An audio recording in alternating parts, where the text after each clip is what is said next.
감사합니다. 하나님의 말씀은 사무엘상 13장 5절에서 15절에 있는 말씀을 한 절씩 교독하도록 하겠습니다. 사무엘상 13장 5절에서 15절에 있는 말씀까지 구약성경 426쪽 되겠습니다. 자, 5절을 내가 먼저 읽습니다. 블레셋 사람들이 이스라엘과 싸우려고 모였는데 병거가 3만이요 마병이 6천 명이요 백성은 해변에 모래같이 많더라. 그들이 올라와 베나원 동쪽 믹마스에 진침해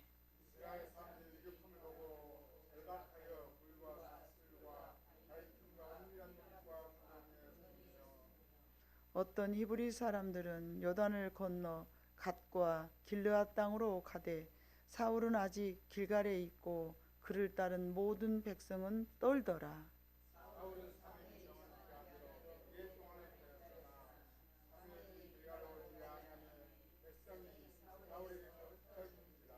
사울이 이르되 번제와 화목 제물을 이리로 가져오라 하여 번제를 드렸더니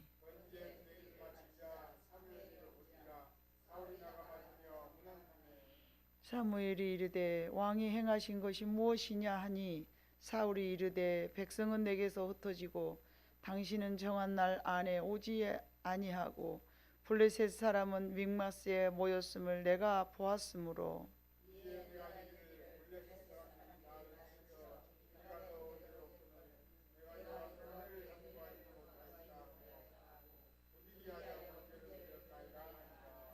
사무엘이 사울에게 이르되 왕이 망령되이 행하였도다. 왕이 왕의 하나님 여호와께서 왕에게 내리신 명령을 지키지 아니하였도다. 그리하였더라면 여호와께서 이스라엘 위에 왕의 나라를 영원히 세우셨을 것이오늘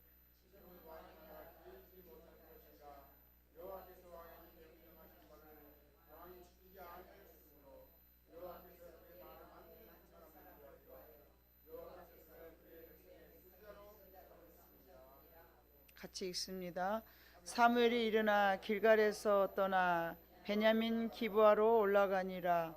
사울이 자기와 함께 한 백성의 수를 세어보니 600명 가량이라. 아멘. 오늘 본문은 참으로 슬픈 사연입니다. 왜냐하면 온 백성을 공포에 떨게 했던 암몬 나하스를 물리치고 길르앗 야베스 주민들을 구출했던 용맹이 넘쳤던 그리고 인기가 하늘에 치솟았던 그런 사람 사울이 이제 사람들 사이에 숨어서 이제 겸손하게가 이루 말로 할 수 없는 성품을 가진 그래서 그를 보고 왕으로 세웠던 그러한 사울이 이제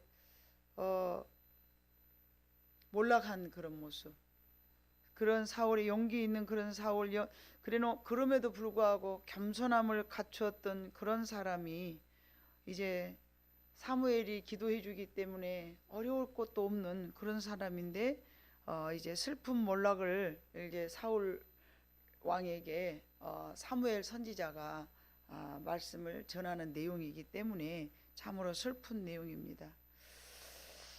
사명을 받았다고 하여서 자동적으로 그 일을 잘 감당할 수 있는 것이 아닙니다. 사울은 왕으로 선택을 받았어요. 그리고 하나님 앞에서 너는 블레셋을 쳐라 하는 그런 사명자로 선택을 받았죠. 그런데 이 사명자가 결국은 하나님의 뜻에 어긋나게 하니까 하나님께서 버려버린 거예요.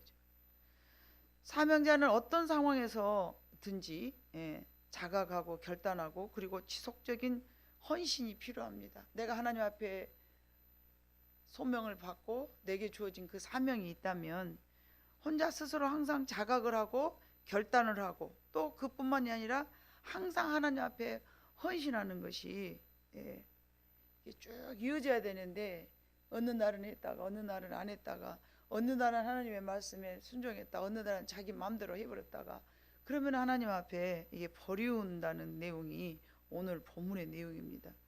사울왕은 나하스를 물리치긴 하였지만 하나님께 부름받는 이렇게 온전한 사명자로서의 모습을 우리에게 보여주지 못했습니다. 그는 이스라엘을 괴롭히는 적군 블레셋을 물리치라고 하나님께서 사무엘상 9장 15절부터 17절을 보면은 너는 블레셋을 물리쳐라라는 사명을 주셨어요. 블레셋과 싸워서 이기라는, 그것이 사울이 받은 사명이에요. 15절, 16절, 17절 9장 한번 읽어볼까요, 여러분? 같이 읽어봅니다. 시작. 사울이 오기 전날에 여호와께서 사무엘에게 알게 하여 이르시되 내일 이맘때에 내가 베냐민 땅에서 한 사람을 네게로 보내리니 너는 그에게 기름을 부어 내 백성 이스라엘의 지도자로 삼으라. 그가 내 백성을 블레셋 사람들의 손에서 구원하리라. 내 백성의 부르짖음이 내게 상달되었으므로 내가 그들을 돌보았나로 하셨더니 사무엘이 사울을 볼 때에 여호와께서 그에게 이르시되 보라, 이는 내가 네게 말한 사람이니 이가 내 백성을 다스리라 하시니라. 아멘. 블레셋 사람들에서 건져내서 이스라엘 백성들을 다스릴 만한 사명자로 분명히 하나님이 선택했어요. 블레셋 침공은 두려운 일이었지만 사울에게는 자기 인생에 있어서 획기적인, 반드시 정말 물리쳐야 될 사명을 이미 구장해서 하나님의 음성으로 들었던 사람입니다. 그렇기 때문에 또다시 블레셋이 올라왔을 때에 그를 물리칠 때에 하나님이 나를 과연 사명자로 부르셨구나, 하나님이 나를 사명자로 불렀기 때문에 이 블레셋은 내가 감당하고 이겨낼 수 있어 라는 하나님의 음성을 들었던 사명자로서 그것을 감당할 만한 마음속에 그런 각오가 항상 있었어야 됐어요. 하나님이 정말 나와 함께 하실 수 있는가 확인할 기회였죠. 누가 봐도 이길 수 없는 싸움이죠. 오늘 전쟁은요, 사무엘상 13장 오늘 전쟁은요, 누가 봐도 이길 수 없는 싸움이었지만 하나님께서 군대를 이끄시고 그 일을 이루시려는 계획이 있었으니까 절대 질 수가 없죠. 누가 봐도 이길 수 없는 상황이지만 하나님이 함께 하신다면 절대로 지지 않는 것, 그것이 저와 여러분의 마음속에 하나님을 신뢰하는 마음, 성도라면 그 마음이 있어야 됩니다. 지금 상황이 어려워, 별로 좋지 않아. 그러나 하나님이 함께 하신다면 나는 반드시 이 일을 해낼 수 있어. 그게 믿음이라는 거죠. 왜요? 하나님이 그 일을 나를 통해서 일하실 계획이 있으니까. 그러나 사울은 그 상황 속에서 두려움이 앞서 있었고 공포에 사로잡혔습니다. 그가 의지하는 사무엘은 나타나지 않았고 백성들은 두려워서 무서워 벌벌 떨어. 그때 사울이 움직입니다. 그때는 전쟁을 치르기 전에는 반드시 하나님 앞에 뭘 해야 됐습니까? 제사를 드려야 됐죠. 그리고 전쟁에 나가야 됐죠. 번제와 화목제를 드려야 됐어요. 번제를 막 드리고 나니까 그때 기다렸다는 듯이 사무엘이 나타났습니다. 이게 우연일까요? 하나님의 계획하심일까요? 하나님은 간혹 우리들을 시험해 보십니다. 아멘. 네가 이때는 어떻게 한가 보자 하고 하나님이 시험해 봐요. 근데 하나님의 마음속에 안중에 없는 사람, 그야말로 종교인, 자기 마음속에 하나님이 1도 없어, 1%도 없어. 하나님을 믿을까요? 믿을 수가 없죠. 하나님은 매번 우리를 시험하시는 거예요. 번제를 막 드리고 나니까 사무엘이 나타났어. 왕이시여 지금 뭐 하고 계십니까? 라고 물어보는 거예요. 타이밍이 너무나 절묘하지 않습니까? 조금만 더 빨리 왔더라도 이런 일이 생기지 않았을 때. 사무엘이 12절에 봐보니까 꾸짖습니다. 이에 내가 이르기를 블레셋 사람들이 나를 치러 길갈로 내려오거늘 하고 왕이여 지금 뭐 하고 있습니까? 네. 당신은 정한 날에 오지 아니하고 블레셋 사람들은 믹마스에 모였음을 내가 보았으므로 이에 내가 이르기를 블레셋 사람들이 나를 치러 길갈로 내려오겠거늘 내가 여호와께 은혜를 간구하지 못하였다 하고 부득이하여 번제를 드렸나이다 하니. 부득이하여. 그랬더니 13절 사무엘이 사울에게 이르되 왕이여 망령떠이 행하였도다.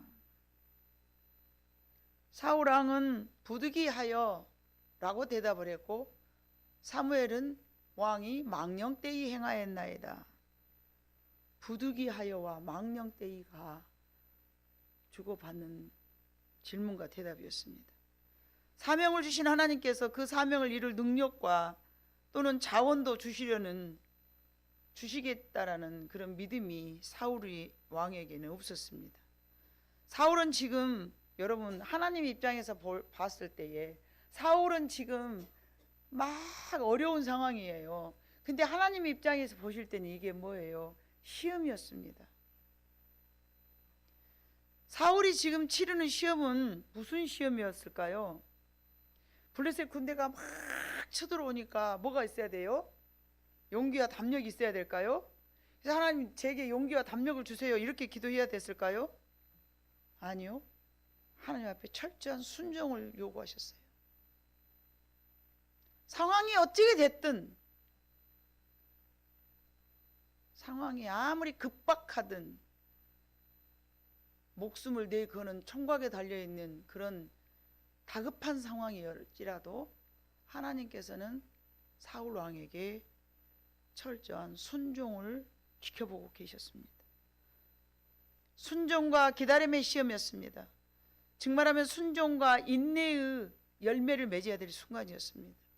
근데 사울은 불행하게도 오답을 냈습니다.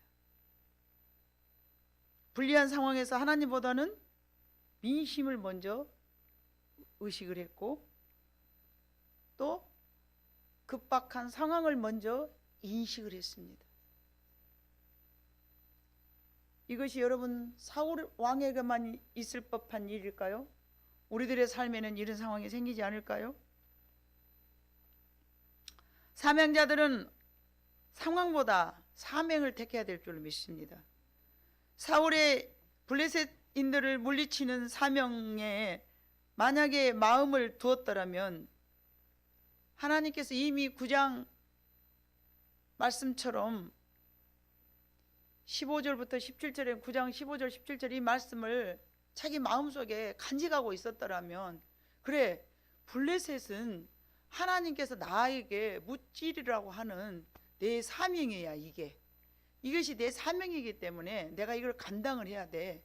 그러면 이것이 내 사명이기 때문에 할렐루야, 하나님이 나와 함께 하신다 안 하신다, 하나님이 나와 함께 하신다는 것을 마음속에 인식하고 있었어야 됩니다. 그런데 급한 나머지에 무엇에 쫓겼어요? 두려움에 쫓겼어요. 봐보세요. 사무엘이 제사를 지낸 이유가 백성이, 군인들이 흩어진 거예요. 무서워서 벌벌 떨면서. 6절 이스라엘 사람들이 위급함을 보고 절박하여 굴과 수풀과 바위 틈과 은밀한 곳과 웅둥이에 숨으며, 어떤 히브리 사람들은 요단을 건너 갓과 길르앗 땅으로 가되 막 흩어지는 거예요. 백성들이. 그럼 난 누구하고 싸우지? 백성들이 다 가버리네. 그리고 백성들이 무서워서 벌벌 떠니까 우리가 늘 잘하는 말로 사울 왕이 누구 것을 빙의한 거예요? 백성들의 두려움을 채우란 거예요. 야, 다 같이 두렵구나. 나도 두렵다. 어머, 진짜 큰일 났네. 누구를 바라보지 못한 탓이죠? 하나님을 바라보지 못한 탓이에요. 상황이 절박하면 여러분 우리도 그렇게 됩니다.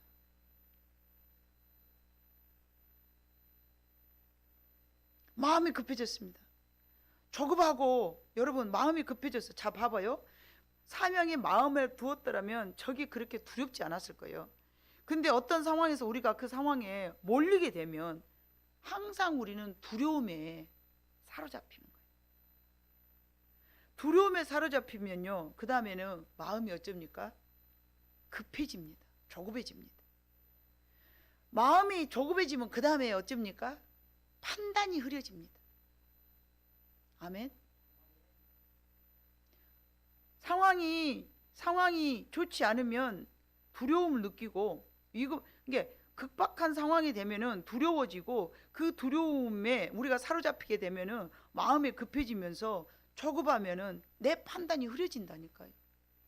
성질 급한 사람들이요, 엄청 타닥타닥타닥 막 이래요. 막 번개불에 콩 볶아 먹어버려요. 그냥 무엇이 그렇게 급한지. 옛날 말에 어르신, 우리 한국 속담에도 급할수록 어쩌라겠어요? 근데 급한 게 돌아가겠어요? 돌아가지 않고 오히려 빠른 길 어디 없는가? 지름길로 가겠죠? 예, 지름길로 가겠죠. 사울이 한때 고백했던 대로 연약한 자들을 들어서 큰 승리를 주셨던 하나님을 믿었더라면, 지금 어려워 보이는 상황에서 마음만 빼앗기지 않았더라면, 그리고 살아계신 하나님의 크신 그 놀라우신 하나님을 의지하였더라면, 하나님 앞에 도움을 구하였더라면, 자신의 사명을 감당하여 연약할수록 함께 해주시는 하나님의 능력을 마음껏 누렸을 텐데. 여러분, 우리가 어떤 어려움에 직면하고 난 다음에 누군가 추궁하면 항상 그때 따라오는 그 변명의 수식어가 뭐예요? 그때는 어쩔 수 없었어. 그때 그 상황 니도 봐봐. 내가 어떻게 그런 상황에 내가 어떻게 잠잠할 수가 있겠어? 야, 그 상황이면은 아무도 다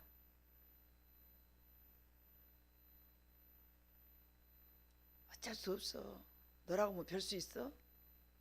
부득이하여 어쩔 수 없이 상황이 그랬다니까. 상황이 죄 지어놓고 나서 항상 하나님의 말씀을 거역하고 나서 항상 상황이 그랬어요. 상황이 제가 열이 받쳐서요, 상황이 그러고 생겨가지고요, 어쩔 수 없어가지고요, 그 상황을. 근데 하나님은 그 상황을 어쩌어요? 받아들이셨어요? 망령되이 행했대요. 망령되이. 상황이 그랬었을지라도 아까 우리 박유진 목사님 기도했던 것처럼 악은 악인에게서 나오는 거예요. 하나님을 신뢰하는 사람들은 어떤 상황에라도 하나님을 믿는 믿음이 생기는 거예요. 믿음이 바깥으로 나오는 거죠. 선한 사람은 그 쌓은 선에서 선이 나타나고, 악한 사람은 그 쌓은 악에서 악이 나타나는 듯. 조급한 사람은 그 상황 속에서 조급함이 나오고, 하나님을 기다리고 인내가 영원하시고 인내할 줄 아는 사람은 어떤 상황에서라도 인내할 줄 아는 거예요. 상황이 그랬을지라도. 어떤 사람은 그런 상황이 아닙니까? 다 그런 상황이죠. 그래도 발뒤꿈치로 막 참는 거예요. 인내할 줄 아는 사람들은. 본인이 조급하다 생각하지 않고 상황이 그래서 그랬다고 막 그래버려요. 그는 상황의 문제가 아니라 성품의 문제인 거예요. 그 사람은 성품에 문제가 있는 거예요. 그랬더니 부득이하여 달리 방법이 없어서 라고 말할 수밖에 없는 그런 상황이죠. 그때 하나님은 뭐라고 말해요? 그래, 네가 어쩔 수 없었구나, 그러지 않으셨어요. 그건 바른 답이 아니었어요. 네가 망령되이 행하였도다. 이스라엘 백성들이 막 원망을 했어요. 물 안 나온다고 막 하니까 모세가 참다 못 참아서 화를 내면서 반석을 한 번만 쳐야 되는데 어째서요? 2번을 쳤어. 내가 너희에게 이 반석에서 물을 내리라 그러고 딱 화가 난 거야. 모세가 하나할 법 하잖아요. 그럼 하나님께 모세가 네가 어찌하여 망령되이 일컬었느냐, 근데 부득이하여 저들이 하도 지랄을 떨길래 제가 화가 나서 그냥 반석을 2번 내리쳤습니다. 하나님 앞에서 소통이 안 됐어요. 너는 화를 낸 경우로다가 뭐를 보지 못할 것이며 가나안에 들어가지 못하고 산꼭대기에 올라봐. 모세 이리 와봐.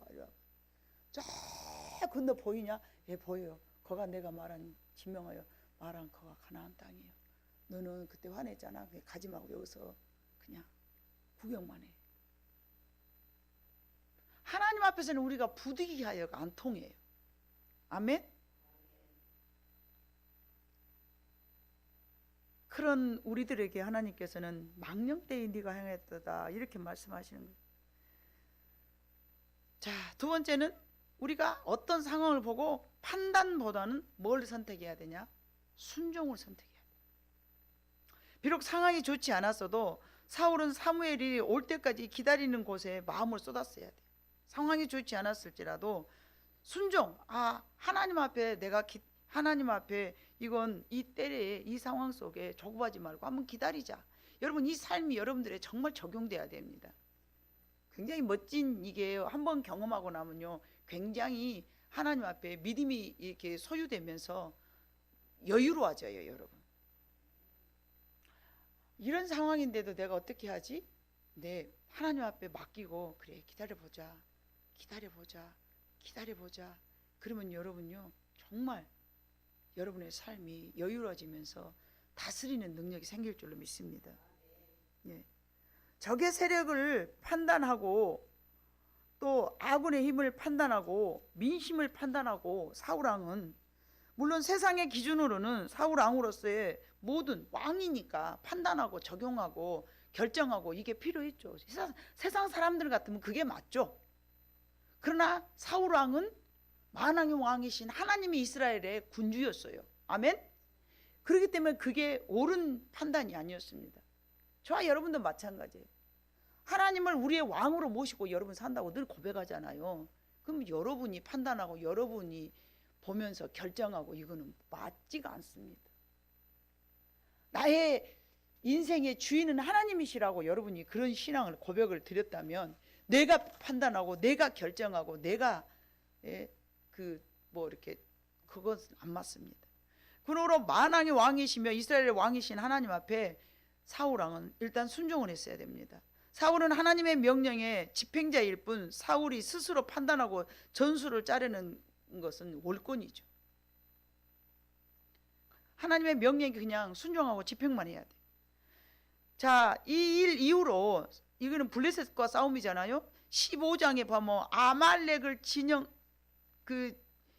이렇게 이제 제사를 전쟁을 하고 난 다음에 이제 하나님의 말씀에 순종하지 않았어. 그러니까 여러 가지로 이제 또 이 사무엘에게 왕이시여 왜 이렇게 또 행했냐. 그럼 그 사람의 성품이요. 지금 두 번째잖아요.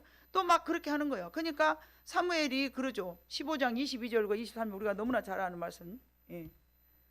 순종이 제사보다 낫다는 말씀을 하잖아요. 이때 이 상황 말고 15장에서도 또 여전히 그렇게 말을 하는 거예요.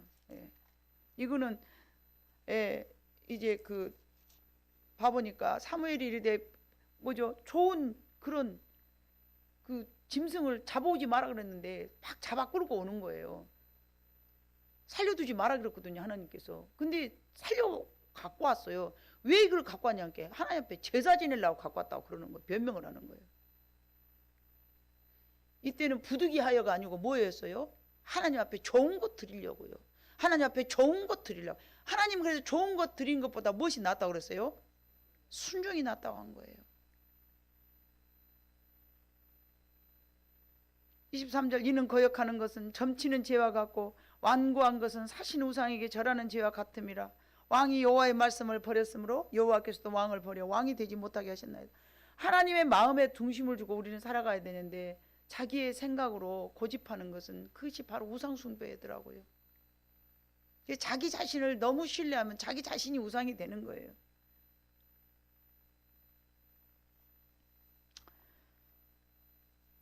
그래서 사명자들은 판단보다 순종을 택해야 될 줄로 믿습니다. 세 번째는 편리보다 원리를 선택해야 됩니다. 전쟁은 하나님 앞에 속한 것입니다. 그러므로 내가 편한 방식이 아니어도 하나님이 정하신 대로 작전대로 따라야 돼요. 사울은 인내라는 고통스러운 길, 하나님의 명령에 순종하는 그 불편스러움보다는 자기 방식으로 편리한 길을 선택했어요. 내 자아를 꺾고 하나님의 말씀에 순종하라는 것은 굉장히 불편한 일입니다. 하나님이 정하신 대로 그 작전에 따라야 된다는 것은, 그 명령에 순종한다는 것은 자기 방식을 꺾어야 되기 때문에 그게 굉장히 자기를 부인해야 되는 고통이 뒤따르는 것입니다. 내 자신을 부인해야 돼요. 철저하게 자기 자신을 부인해야 돼요. 그렇기 때문에 자기 방식으로 편리한 대로 살아가는 것은 굉장히 편하지만 하나님의 말씀에 순종한다는 것은 매우 어려운 일입니다. 그래서 조급하면 하나님의 의를 이루지 못하는 결과를 낳았죠. 이게 급하다 보니까 하나님의 의를 이루지 못했습니다. 우리들의 삶에서도 사울과 같은 위기를 맞게 되는 그런 상황이 있을 수 있습니다. 그런 상황이 있는 게 아니라 빈번하죠. 빈번해. 있을 수 있는 게 아니고 빈번하게 일어납니다. 위험과 실패는 싫어도 우리들하고 함께 가는, 어찌 보면 동행자예요. 실패 안 하고 싶지만 실패하게 되고요. 위험한 일을 내게 맞닥뜨려지지 않게 피하기 위해서 될 수 있으면 안전한 길을 선택한다고 하지만 그래도 불안전한 것이 우리 인생이고 위험은 곳곳에 도사리고 있기 때문에 우리가 그것을 피할 수가 없는 것입니다. 우리 인생에 그냥 같이 가는 그냥 동행자련이 해야 됩니다. 위기와 위험은 우리가 선택하는 경우가 있겠으나 선택이 아닌 상황에도 늘 일어나죠. 우리들도 그럴 때 어떻게 반응을 해야 되는가, 위기라는 시험이 우리에게 왔을 때 어떻게 우리는 잘 치러야 되는가. 설령 내가 한번 넘어졌다 할지라도 다시 일어나면 될 줄로 믿습니다. 다시 시작하면 됩니다. 다시 걸으면 됩니다. 넘어진 그 순간이야말로 하나님 앞에 기도하면서 하나님이 나를 사랑하시는 것을 다시 확인할 수 있는 놀라운 기회인 줄로 믿습니다. 사명을 확인하고 사명의 길을 다시 걸으면 됩니다. 나를 억압하는 모든 것들로부터 벗어나서 다시 설정한 후에 또다시 시작하면 됩니다. 여러분, 내가 꼭 넘어질 것 같아도 절대 안 넘어진다니까요. 여러분, 내가 다 실패해서 완전히 망가뜨려져 갖고 망해버릴 것 같아도요, 절대 하나님께서 그렇게 두시지 않습니다. 왜요? 저와 여러분을 하나님의 백성으로 삼아주셨고 우리가 하나님 앞에 아버지라고 부르면서 기도하고 있지 않습니까? 하나님은 그런 사람들을 외면하시지 않습니다. 우리가 인생 살아가면서 잘 나가고 막 날마다 막 여행 다니고, 여러분 이게 성공한 인생일까요? 여러분 그것을 성공한 인생이라고 생각하십니까? 저는 생각합니다. 하나님하고 내가 분리되는 것이 곧 사망입니다. 하나님하고 나하고 분리되는 것은 곧 죽음입니다. 하나님하고 나하고 분리되는 것은 그것은 실패입니다. 우리는 그러지 않으려고 오늘 이 밤도 여러분들이 모여서 절대 나는 하나님하고 멀어지고 싶지 않다, 그 관역에서 벗어나고 싶지 않다, 하나님의 품 안에서 항상 내가 함께하고 싶다, 그런 마음으로 오늘 또 이 자리에 나온 줄로 믿습니다. 근데 어떻게 망합니까? 망할 수가 없죠. 세상은 우리를 억압합니다. 늘 불안하게 만들고 도처에 위험이 도사리고 있고 내가 뭔가를 결정해야 되고 내가 뭔가를 진행해 나가야 되고, 그러나 우리는 그 어떤 상황 속에서도 두려워하지 아니하고 염려하지 않고 살아가려 하는 것, 그 자체가 여러분의 삶의 개혁입니다. 그냥 아이고 걱정하지 마세요 하고 염려하지 마세요 그러고 살아가니까 나 염려를 안 해야 돼, 난 두려워하지 않아야 돼, 나 조급하지 않아야 돼, 이것이 그냥 여러분 생각으로 잘라낸 것이 그건 개혁이라니까요. 여러분 삶을 완전히 송두리째 바꾸기 위한 전쟁 중의 전쟁입니다. 그렇기 때문에 우리는 어떤 상황 속에서라도 사울과 같이 어떤 시험 앞에서 오답을 해서는 안 됩니다. 상황이 그렇다고 하여서 적당히 타협하고, 상황이 그렇다고 하여서 적당히 그냥 어쩔 수 없었어, 나 어쩔 수 없었지, 그거 별로 좋지 않습니다. 지금 이 나라나 이 세계가 굉장히 어렵잖아요. 별로 좋지 않잖아요. 너무나 어려운 시기입니다. 세계도 그렇고 한국 더 그렇고 더더구나 더 그렇고. 그렇기 때문에 이럴 때일수록 우리는 편리보다는 더 원칙을 따라야 될 줄로 믿습니다. 판단보다는 순종함에 우리의 마음을 쏟아야 될 줄로 믿습니다. 상황보다는 사명을 생각하는 사람이 되어야 될 줄로 믿습니다.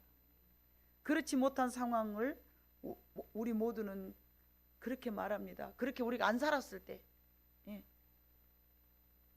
원칙보다는 편리를 따지고 순종보다는 판단해서 또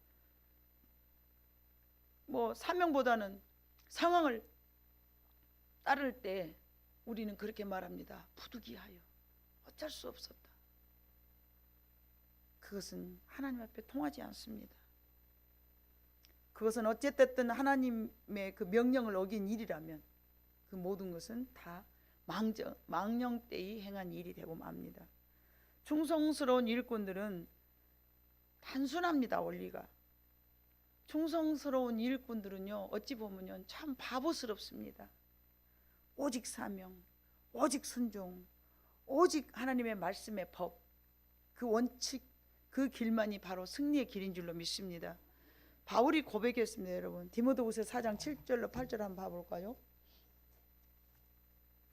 디모데후서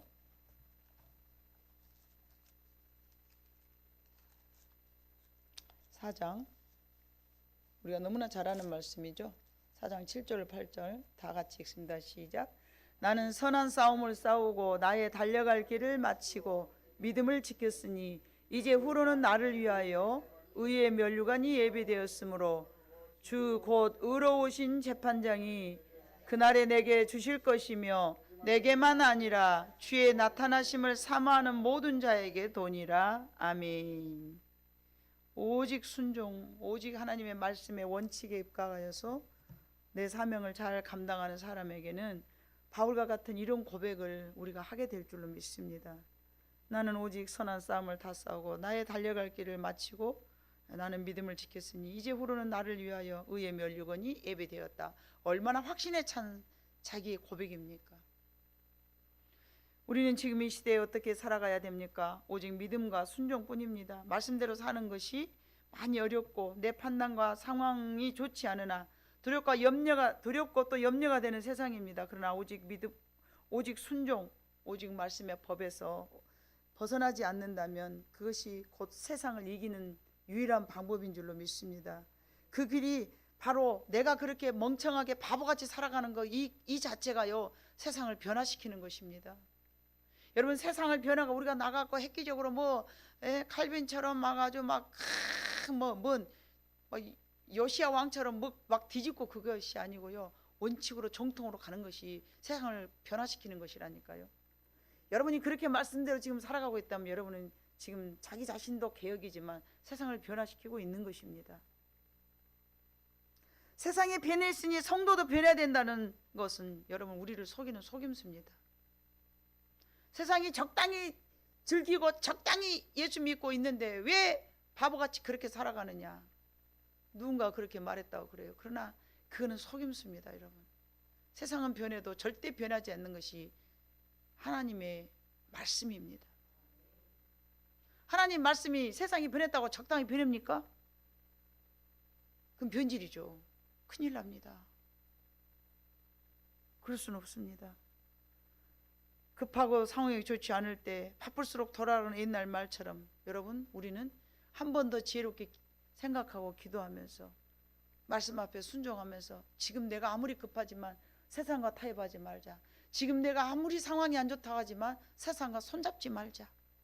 어찌됐든 내가 목숨 걸고 내가 이 믿음을 지키고 말씀에 순종하리. 그럴 때 하나님께서 여러분들의 시험을 통과하게 될 줄로 믿습니다.